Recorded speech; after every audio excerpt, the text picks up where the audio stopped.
And for more on this, I'm joined now by Mark Regev, a senior advisor to Israel's Prime Minister Benjamin Netanyahu and a former Israeli ambassador to the UK. Thank you very much for joining us here on BBC News.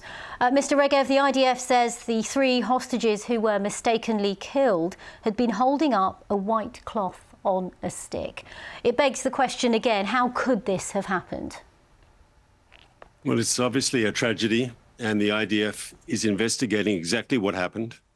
It's a difficult situation, but first and foremost, our hearts go out to the families of these 3 hostages who were tragically killed. It was obviously a combat zone. I know that from that area where the 3 were, there had been hostile fire towards our hostages before. And afterwards, there was also hostile fire from that area towards our forces. The whole area is a war zone that doesn't, of course, justify what happened, and that's why it's being investigated at the highest level by the Israeli Defense Forces. It's unacceptable what happened. And Mr. Regev, an initial report by Israel's military says that these deaths went against Israel's rules of engagement. What are those rules of engagement? So some of them we have to keep confidential because Hamas is listening to our conversation, and we want to keep some things from the enemy. But it's clear that we don't want to kill innocent. It's clear that we don't want to kill our hostages if we find them. It's clear that this was a tragic error by our forces, and we have to do our own checking to make sure, do our maximum that it won't reoccur. One of the problems we face is, of course, that Hamas don't wear uniforms. They wear civilian clothes. They are terrorists. There have been incidents, as you know, in the past where supposedly surrender and then they attack our forces. It's very difficult combat, house to house. Suddenly, you think an area is clean and someone comes out of a door or comes out of an underground tunnel and can open fire on our forces. It's difficult combat. I'm not justifying what happened. If soldiers broke the rules of engagement, there has to be action taken.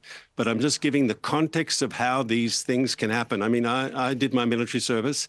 I think anyone who's been in any army knows in combat, there's always a danger of what the experts call blue on blue or friendly fire casualties. That can always happen. In this case, it's even more egregious, because obviously the victims of the tragic incident were in fact civilians. They were taken hostage by Hamas, and we have to find out and get to the bottom exactly what happened. Let me ask you this, because we are seeing protests now, and we've had relatives of hostages here on the BBC News as well expressing their frustration. It seems to be the case that getting the hostages out by force isn't working when a temporary ceasefire did work and we saw dozens of hostages released. Is this time for a change of course now?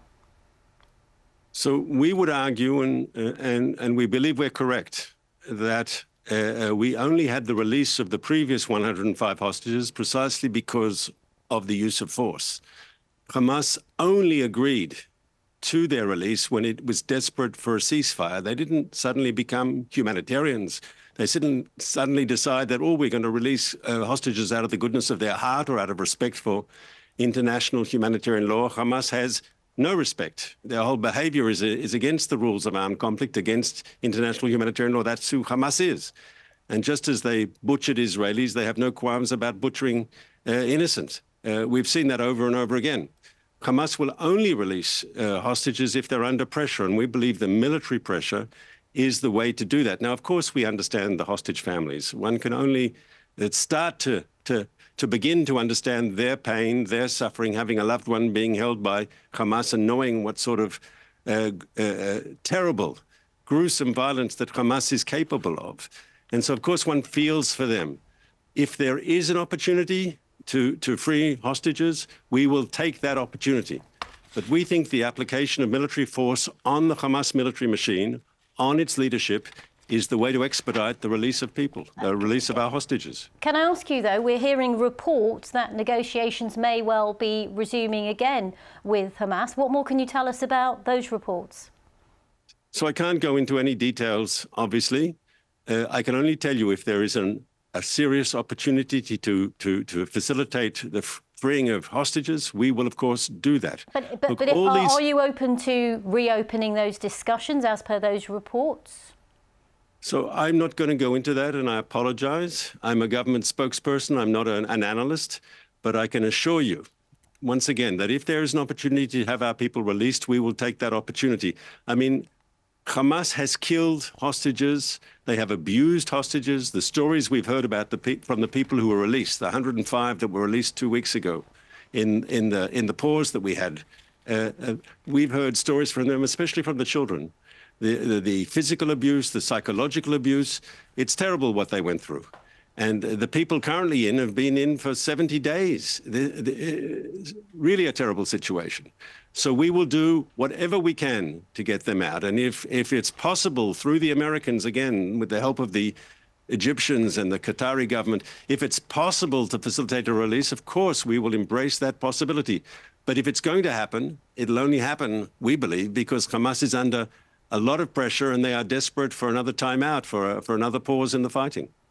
These 3 hostage deaths, Mr. Regev, come following those comments earlier in the week from the US President Joe Biden, who said that Israel risks losing international support because of, and I quote, indiscriminate bombing in Gaza.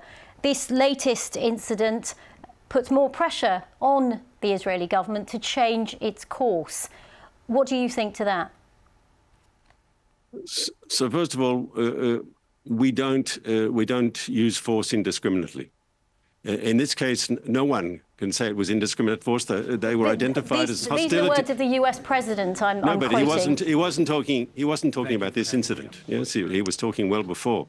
In this case, they were misidentified as terrorists, and they were misidentified as a justifiable target, and that proved wrong. But I have to assure you, I was in the meetings 2 days ago when we had here the National Security Advisor, and we showed them. We showed the Americans, and I think they were impressed, though they have to speak for themselves, obviously. But we showed them the way we identify targets, how we make decisions on the use of ordnance for taking out that target, how we look at the issue of collateral damage each time, how we can make efforts to limit civilian casualties or avoid them altogether.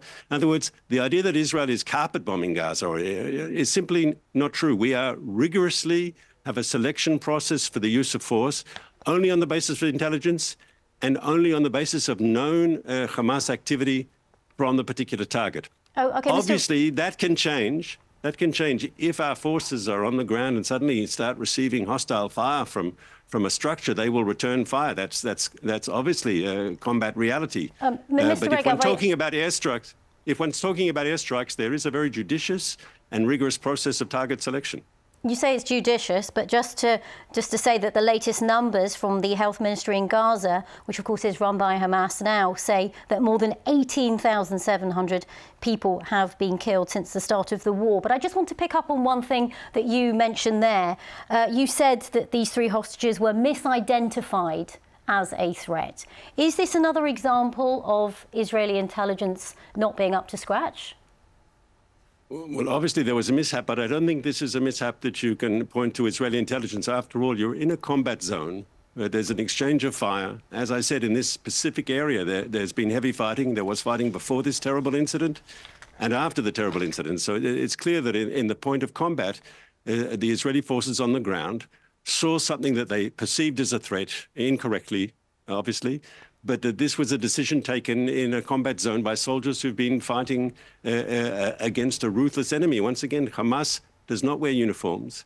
Hamas does not abide by the rules of law. They are very happy to, raise a white flag and then open fire.